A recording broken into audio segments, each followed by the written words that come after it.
বিশ্বকর্মা পুজো বলে কথা, আর বৃষ্টি হবে না সেটা কি হতে পারে? Hello guys, good morning, welcome to mini blog. তো গাইজ দেখতেই পাচ্ছ বৃষ্টি শুরু হয়ে গেছে। আজকে যেহেতু আমি তাড়াতাড়ি ঘুম থেকে উঠেছিলাম, যেহেতু আমার বর কলকাতা যাবে, তো তার জন্য একটু ভোর ভোর উঠেছিলাম। উঠে রান্নাবান্না কমপ্লিট করার পর দেখি বৃষ্টি শুরু। তো যাই হোক গাইজ, এখানে আমি একটু ভাত ভাজা করে খেয়ে নিয়েছিলাম, যেহেতু ওর গাড়িটা আমাকেই মুছতে হবে, ও বাড়িতে নেই। তো তাই দেখো এখানে গাড়িটা খুব সুন্দর করে যত্ন সহকারে মুছে নিচ্ছিলাম, একদম পুরো চাকাচাক করে। তো এই দেখো এখানে গাড়িটা কি সুন্দর পরিষ্কার হয়ে গেছে, দেখেছো গাইস? জাদু আছে আমার হাতে। তো দেখো এটা হচ্ছে গাড়ির তে পরাবে বলে এনেছে মালাটা। কি ভালো লাগছে না, চকমক চকমক করছে, আমার তো দারুণ লাগছে।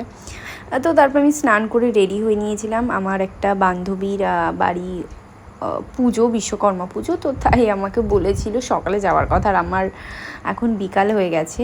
আর ওয়েদারের অবস্থাটা দেখো গাইজ, দুপুরবেলা মনে হচ্ছে যে পুরো বিকালবেলা, কিন্তু না, দুপুরবেলা। তো তারপরে গাইজ চলে গেছিলাম ওদের বাড়িতে। এখানে খিচুড়ি রান্না হচ্ছে, আর এই যে আমার বান্ধবী মুটু। তো তারপরে এই যে বিশ্বকর্মা ঠাকুর এখানে পুজো হয়েছিল, মানে ওদের কারখানায়, আর সেখানেই আমাদের খেতে দিয়ে দিয়েছিল, যেহেতু বাড়ির অবস্থা ওদের খুব খারাপ, কাদা কাদা সারা বাড়িতে।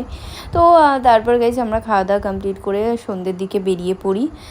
ছাড়বে না, অনেক জোর জবরদস্তি করে বেরিয়েছি। তো তারপর রাত্রিরে একটু রাইস আর চিকেন করেছিলাম। তো গাইজ, আজকের মতো ব্লগটা এই পর্যন্ত। ভালো লাগলে like, comment, share and subscribe করেছো। দেখা হচ্ছে পরের মিনি ব্লগে। By guys.